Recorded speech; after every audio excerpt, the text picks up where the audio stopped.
All right, class, welcome back. This is day 2 of our at-home learning. I'm going to start doing a Pop Funko figure of the day. So for today, we have Thanos and his ship.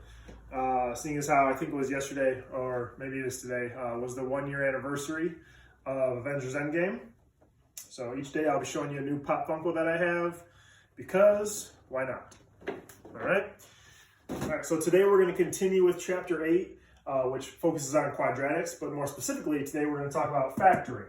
All right, we did a couple examples last time. Today we're going to get a little more into it.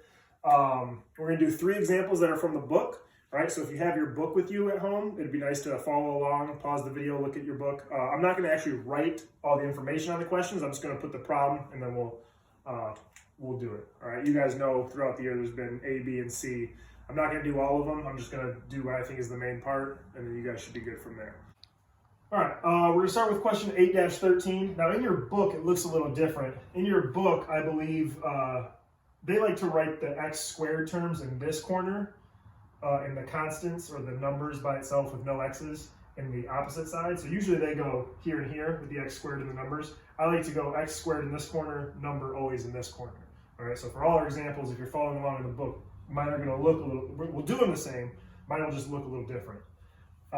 So if you remember from last video, we have to find something that goes here, here, here, and here. Our final answer is going to be the area written as a product equals the area written as a sum. Okay, to get the outside, that's the product. When we combine our inside stuff, that's the sum. Okay, so to get what goes on the outside, we take the biggest number that goes into 10 and 35. The biggest number would be 5. These both also share an x. All right, so remember, forget about the other stuff. If you're just focusing on this spot, just the top row. Now we're going to move to the bottom row. Going across, they both don't have a negative, so we can't put a negative there. Biggest number that goes into 4 and 14 is 2, and that's it. That would be a positive 2. So this side we have 5x plus 2. Now let's look at the columns.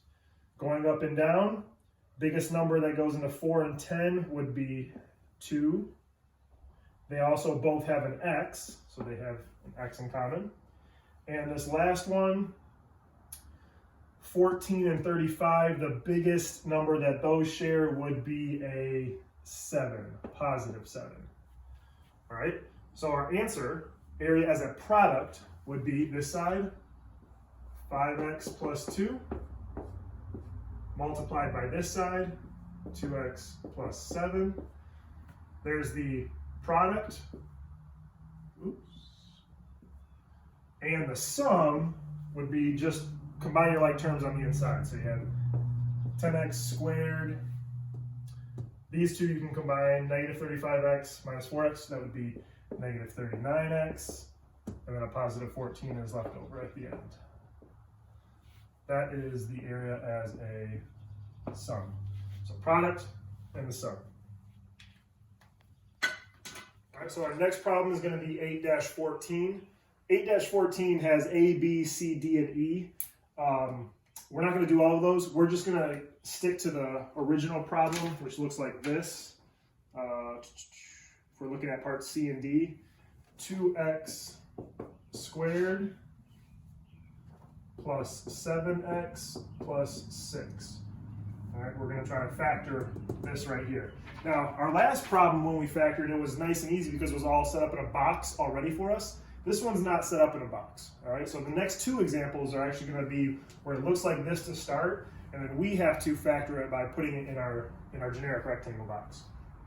All right, so step 1 for what we're going to do here is go ahead and make your box. It might be too small.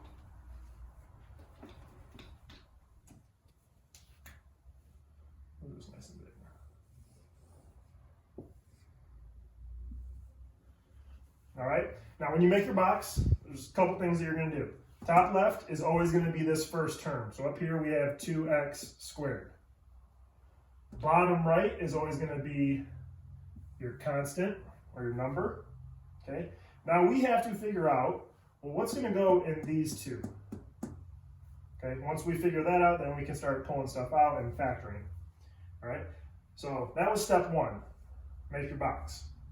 Step 2, we'll do that over here.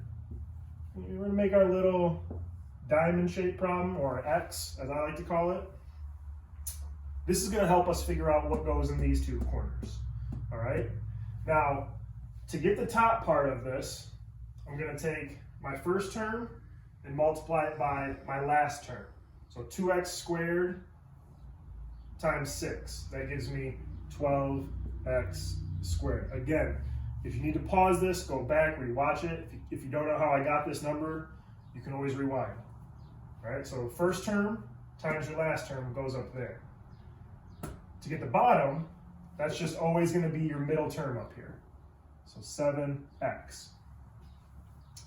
Okay, now what you need to do is find out what numbers are going to go here and here. So when I multiply them, they give me the top part, but when I add them, they give me the bottom part. Okay, if you've been doing your homework all year, these should look familiar. They look like diamonds. I think I talked about one in the last video at the very end. We're going to be using these a lot. So if you're at home thinking right now, the two numbers I'm looking for are going to be 3 and 4. And you're always going to put an x with them because x times x gives me the x squared that's up there. So does 3 times 4 give me 12? Yes. Does 3 plus 4 give me 7? Yes. So 3 and 4 are the numbers we're looking for. So we can put those in here. Now it doesn't matter what, if you put the 4x up here, that's fine, and the 3x down there, that's fine. It doesn't matter what two corners you put them in, as long as one of them's going there and one of them's going there. All right, so that's step 2. Now this looks exactly like the last problem we did. Step 3, I don't know, I'll write that over here, is going to be to go ahead and find the greatest common factors of each row and column. Up top, biggest number they have that goes into a 2 and a 3 is a 1. They both have an x, so I'm just going to write an x. Really, don't forget there's a 1 in front of it. Let's go this way. Biggest number that goes into a 4 and a 6 is a 2. So this side is x plus 2. Going up and down, biggest number that goes into 2 and 4 is 2. They both have an x, so that's 2x. And our last one, biggest number that goes into 3 and 6 is 3. It's positive 3. So our answer, in this case, it only wants the area as a product. It already gave you the area as a sum, when that was what we started with. Now you just want the area as a product, which is x plus 2 from this side and 2x plus 3 from the bottom. That is your factored answer. All right, so our last problem is going to be 8-15 from the book, and it gives us 6x squared plus 17x plus 12.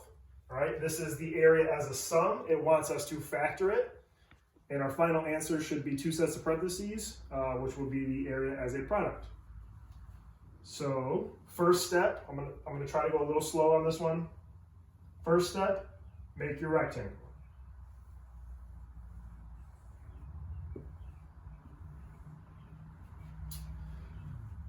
And you got to fill in this box and this box. Top box is the first term. Sorry, top left box. 6x squared is this term. And the bottom right box is your last term. Okay, we're done. Step 1 is done. Step 2, we're going to make our diamond.